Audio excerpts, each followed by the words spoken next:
watching KCLD Channel 2, bringing city government closer to you.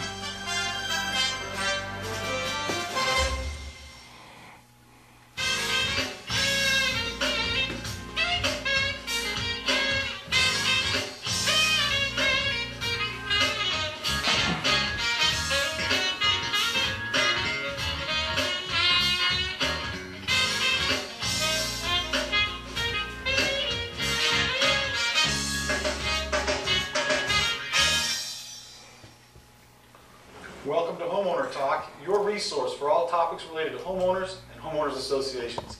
My name is John Leach. I'm a partner in the law firm of Leach, Johnson, Song & Gruco, and this is my co-host David Stone, president of Nevada Association Services, a collections agency. As industry professionals, we bring you the only television show in the state of Nevada that focuses solely on the homeowner issues that matter.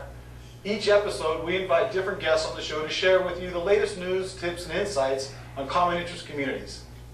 And you know, it's our goal to have an ongoing dialogue with our viewers. If you have any questions or comments, we would really like to address it and hear from you. Please visit our website at homeownertalktv.com and send us your questions. As a community show, we rely on community participation. On this show, we're going to be talking about managing homeowners associations and common interest communities.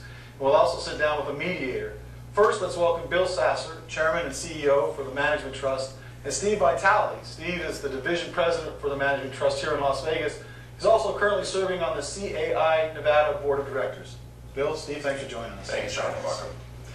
Well, let's get started with, tell us a little bit about your background, how you got the company started, and how things are going here in Las Vegas. Thanks, John. I entered the industry in 1986 after finishing up at the University of Texas, and so it was 25 years ago I've been in this business, and for those keeping score, that's more than half my life. So I've seen a lot of things change over those years, and through that time I really began to understand that there were some significant challenges in our industry and some changes that were evolving over those years, and so around 2005, I realized that there needed to be a fundamental shift in how the business was operated. And so I approached 5 like-minded company owners up and down the West Coast who shared the same philosophical view of the industry and how to treat our employees and so forth. And so we merged together in December of 2005 and formed the ESOP. And so the Management Trust was born in December of 2005, and today we're the only 100% employee-owned management company in the country.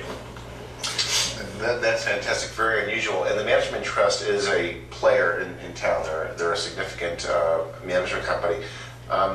What kind of separates the Management Trust from some of your competitors out there? What separates you, other than, of course, employee-owned, which is significant? Well, that is absolutely very significant. A couple of things. I think, number one, if you think about a homeowner association being a corporation that's owned by its members, and the Management Trust being a company that's owned by its employees, there's obviously a lot of similarities there, and so our interests are aligned with theirs.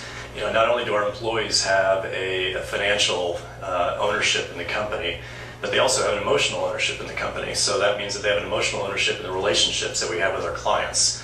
And so simply put, they care. They care about the success of the relationship that we have with our clients. I've got to believe that goes a long way to trying to keep your clients happy, because when they have that vested interest, it's no longer someone else's company, it's my company. And if something goes amiss, you really want to solve the problem instead of passing it on to somebody else. That's correct. That's great. Steve, tell our viewers a little bit about yourself as well, because I know we've been associated for several years, and I know you've been in the management industry for quite some time. Why don't you tell our viewers a little bit about yourself? I have. I've been in the industry now 20 years, actually, which is, for those keeping track, the same half my life.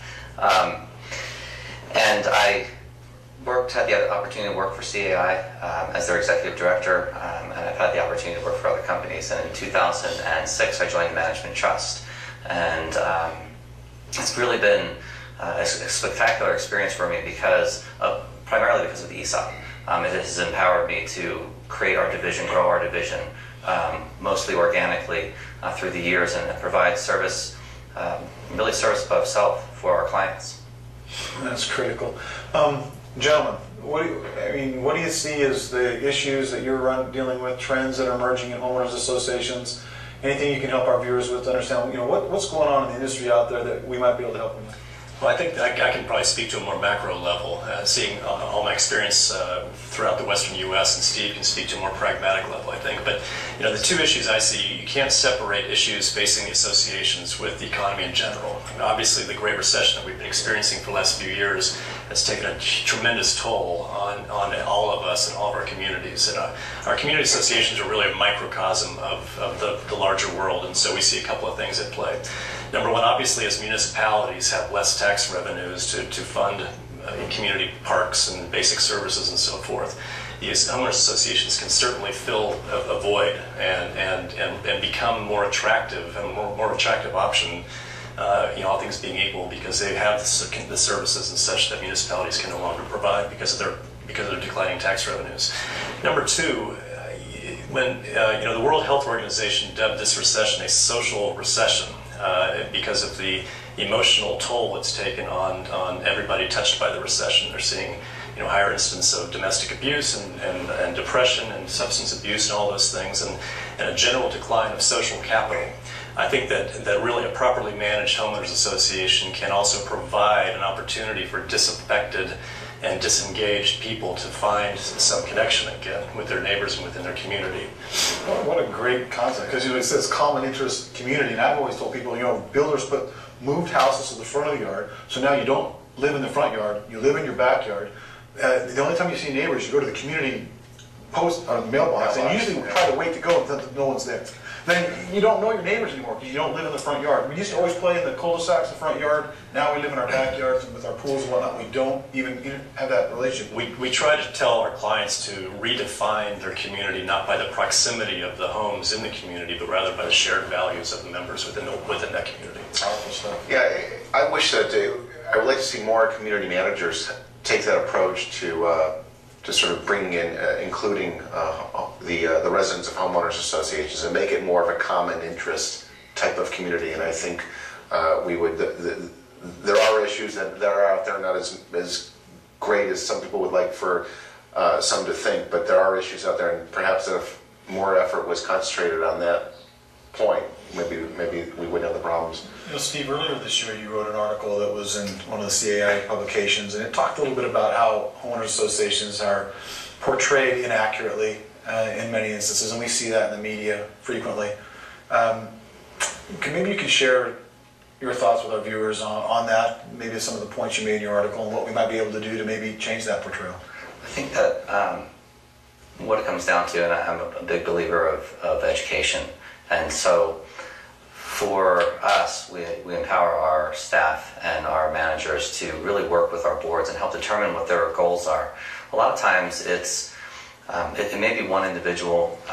We hear in the news about these boards that are rogue and out to get everybody, and sometimes it's just a misunderstanding of what each member's intent is and design is for the community. So what we try to do is help to bring them together, help to bring them together to share a common goal and help them to achieve that goal. And we do that through various means, whether it's board training. We have our leadership management curriculum that we offer to our boards.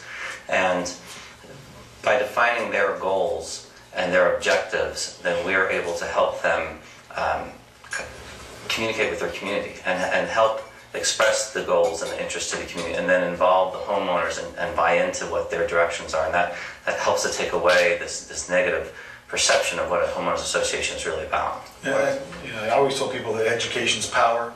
We require board members to take a certain amount of classes, managers have to get certification, lawyers have to get continuing legal education. Sometimes our homeowners aren't also getting that education. Anything you can do to foster that exchange of information and education, I think, goes a long way to peace. Yeah, it sure does. So, Steve, Bill, thank you very much. Thank you very much for joining us. Before we go to break, we're going to hear from Veronica Link-Violin, Professional Community Manager for the Management Trust, and how education helps her in her role. We'll be right back. My background, I actually have a bachelor's degree in real estate, and I worked for a builder for the last almost 6 years as a sales agent. I did new and resale homes, and they closed their division down, and then I decided to look at other avenues in the real estate field. So I landed here in community management. What I like about being a community manager is that I get to be around different boards, kind of like having little different families all around. You become part of the community, it seems like, the more that you get to be with them. The best part of the Management Trust is that it's an ESOP program, meaning it is employee owned. You are part of the company, you own part of it. The longer that you're with them, you have more opportunities. We do offer education for our boards. We do board trainings. We just had one a couple months ago, as well as for the community managers. They pay for education for you to continue and go get some of your credentials. So there's always room to grow. So, you're looking for help with your mortgage. Worried about foreclosure? We can help you keep your house. All we ask for in return is that you submit to our plans for galactic domination.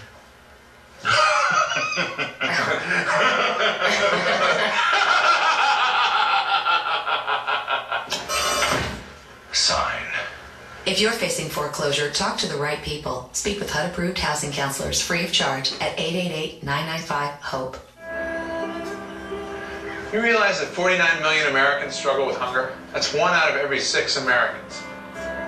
These people are around us every day. They're our friends, they're our coworkers, their kids go to school with our kids. Sometimes we're not even aware that they're struggling. This problem is closer than you think. So is the solution. Play a role in ending hunger. Visit feedingamerica.org/hunger and find your local food bank. Welcome back to Homeowner Talk.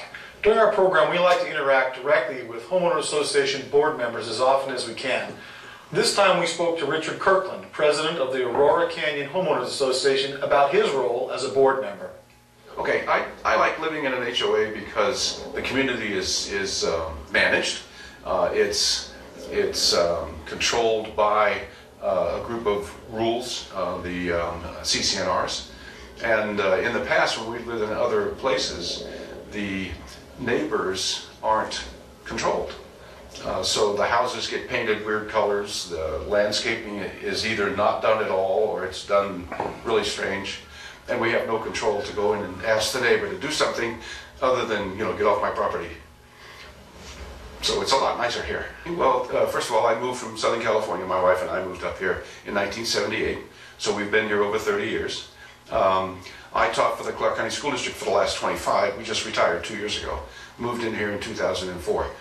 The key issues with the association that I found during my tenure on the board are things where if we did have a complaint, it was resolved through the management trust, and we didn't have to worry about filing any forms or anything.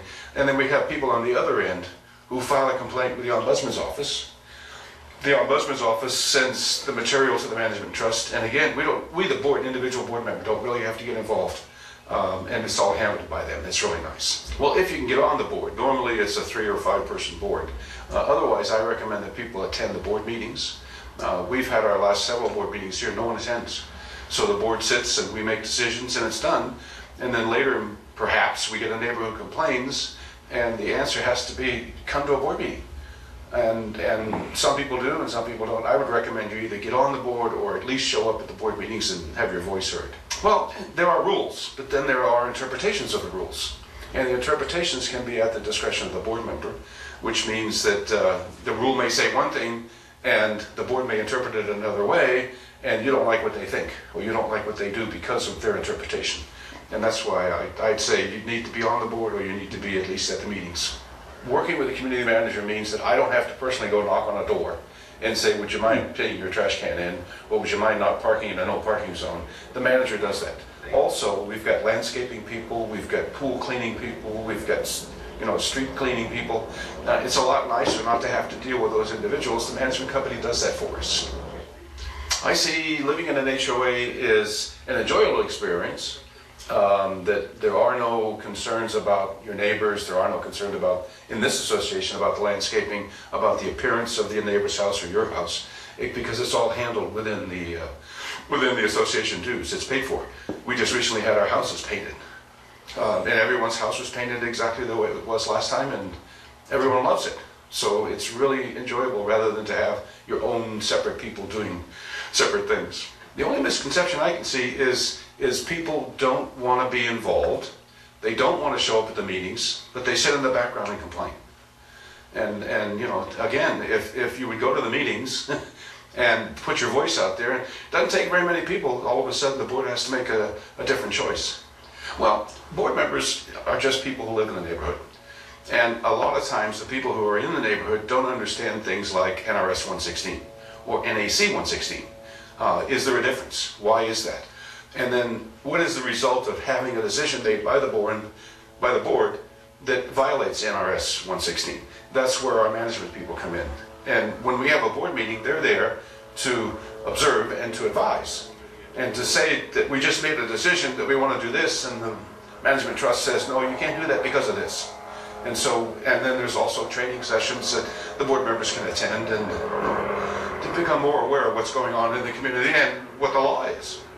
Well, of course, the first problem is when a board is new, is that they don't really understand how to conduct a meeting. So that's where the management trust comes in. They assist, advise, and help us in that type of a thing. Second is when we want to make a decision about an incident or about something that's going on in the community, the board gets together, has a discussion, and then the management people, the management trust, our community manager will step in and say, okay, you can do this, but you can't do that. So, you know, it's up to you how you want to handle it, and they're basically our advisor in the background. And they sit at the board meetings, like I said, and they help us get through it. They also have classes that the board members can attend and to learn more about meetings and about NRS 116 and all that goes with the community. Richard shared some great information. Thank you, Richard. Now we'd like to welcome Malcolm White. Malcolm is a mediation specialist for Clark County. Malcolm, welcome. Thank you. Thank you Great very to have much. you here. Tell our viewers a little bit about your background and how you got involved as a mediation specialist. Well, I've been in Las Vegas for about 24 years now, and I've been working with the Clark County Neighborhood Justice Center for 11 of those years. And during that period of time, I've had an opportunity to receive some excellent training from EEOC, from the Redress Postal Mediation Program, as well as the Air Force. And within being a mediator for Clark County Neighborhood Justice Center, we have to go through a credentialing program where we receive a great training, some mentoring, and we get to become mentors and also do a lot of training ourselves. Primarily, we are the training office that trains community mediators throughout Clark County.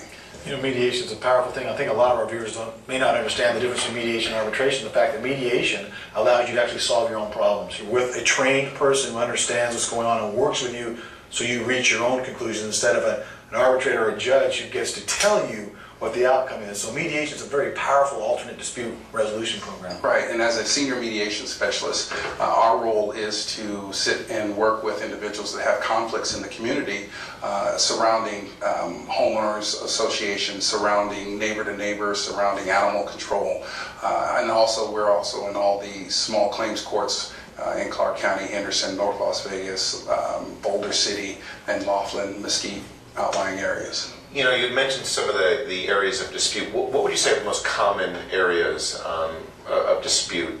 And what is it? Give us kind of a rundown of what a typical, how the resolution comes about. Well, typically the community mediations or community disputes surround neighbor-to-neighbor issues. When you have, for instance, a barking dog or a parking encroachment, or you have a tree situation, or even something as simple as sprinklers that are watering a concrete wall and you can see the seepage come through the other side. Those type of things that over a long period of time that may become an issue of rebuilding the wall oftentimes come through us through either code enforcement, animal control, or either Metro being called out and giving a referral to our agency. Once the referral has been made or the agency has referred it to us, the individual is contacted or contacts us at the Neighborhood Justice Center, talks about their dispute in depth to a caseworker, an assigned caseworker, and they will tell us in proximity if it's a neighbor, if they have a phone number or an address to the other party, then we will contact that other party and talk to them about the opportunities of mediation, how it's confidential, how it's free, and how it's a quick way to resolve their issue. And then we try to schedule. One of the tougher things is scheduling, getting both parties in at the same time with a volunteer mediator to talk about their dispute. But we do that from Monday through Saturdays and into the evenings oftentimes, non-traditional hours. Quick and free. If that doesn't sell you on the program, I don't know what will. But are there any impediments or hurdles that you experience in getting that, making that phone call to the other person to try to get them to be willing to participate? Any reluctance? They don't want. They don't. Well, at the Neighborhood Justice Center, our case managers are very versed in helping people understand the dynamics of their conflict and helping them feel comfortable in discussing it with a neutral, which is a mediator, a neutral third party, recognizing that they need to understand what it is they'd like to achieve out of the mediation. Oftentimes people are hesitant to talk about what they want, and they're most apt with talking about what they don't want or how it bothers them. And the case manager oftentimes helps them shift into resolution mode. And that's a skill that most individuals have to learn. Do you usually have, are both sides usually very amenable to meeting, or are you usually going to get resistance from one side? Usually, one side obviously has to come to you. Do you usually get acceptance from the other side, or are they often resistant? I don't want to get involved in well, I'm not interested. How do you get past that hurdle? One of the skills that our mediators and also our case managers are very versed in is helping to empower the individual. Once an individual feels like they're empowered for their position to help them gain whatever outcome they would like to, they tend to recognize that it's going to be a level playing field. You're correct. Most times people are hesitant. They don't want to come into a situation where they've never experienced the opportunity to speak for themselves. Most people want an enforcement agency to tell the person that they're having a conflict with to stop it. Just go ahead and stop it. And it's a long-term solution to say, this is what I would like to have happen in the future, as opposed to just stopping it. You want to give the solutions. So in addition to maybe a homeowner calling you, if two homeowners, or if someone has initiated a justice court complaint, small claims or something against someone, then your mediation program is also available to them right in the court. Isn't that right? As an option, because some people may not know that, they've already started the lawsuit. You're a viable option to that. Yes, the Neighborhood Justice Center was created specifically to lower the cost of litigation in the court system. So when people go in and file for their small claims, $10 of that comes to our agency, seven of which stays with the Neighborhood Justice Center, 3 of which goes to the self-help center located in the RJC, the first floor of the Regional Justice Center. And what we do is we help individuals recognize that they can resolve their conflicts at the lowest level, which is the communication phase. And when we work with the HOAs or the common interest communities, we try to help educate them and having them recognize that if you, utilize the free service that's already being paid for by people who want their pound of flesh, or their pound of justice, that individuals will actually come away learning a way to deal with conflicts through communication. And your funding is totally through small claims court, $10 per case, you said? No, $10 of the filing fees, 7 of that comes, 7 of it stays with us, and another 3 goes to the self-help. I think it's a great service, and I think one of the problems that we have is we kind of lose sight of talking to people. We become very reluctant to talk to our next door neighbor, and I think that should probably always be the first step, and then I think there's a viable option after if that doesn't get you where you need to be. I think the times have changed, because my neighbors had no problem talking to my dad about me, and then my dad talked to me. So I'm telling you, things have changed. But any misconceptions that you see in the public as you get complaints from homeowners about maybe how homeowner associations function? Anything that you see that's problematic there?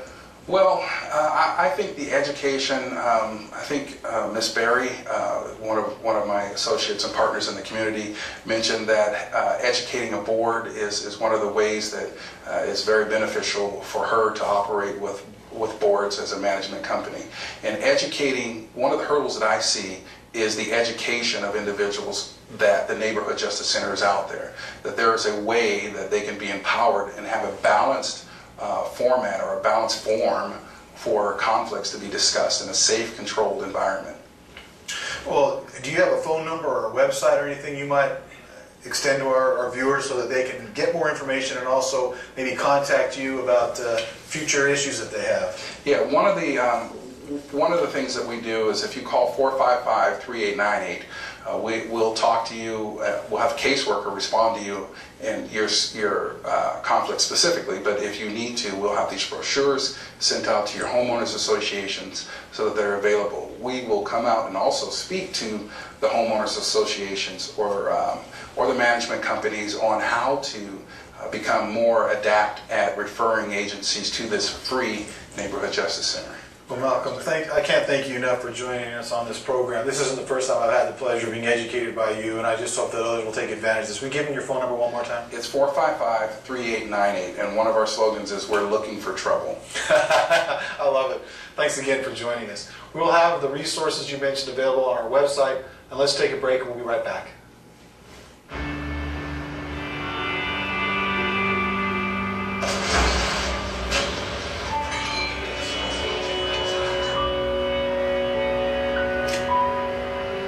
When you earn your GED diploma, the barriers in your life fall.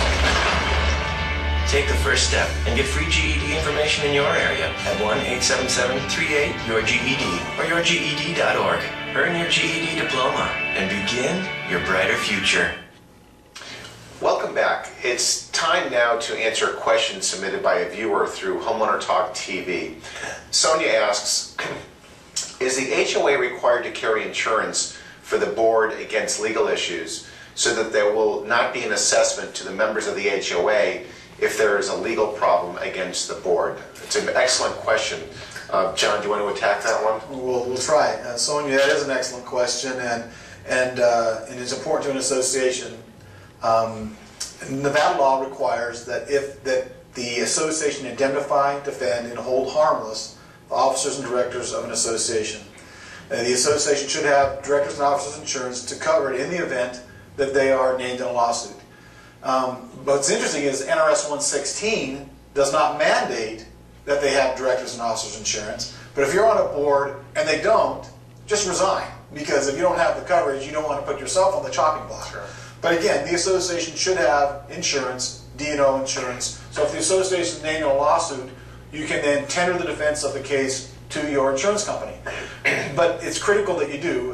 And David, we've seen some associations that have failed to tender in a reasonable period of time, and therefore they're in breach of their insurance agreement, and the insurance companies then said, we don't have a duty to insure you or defend you.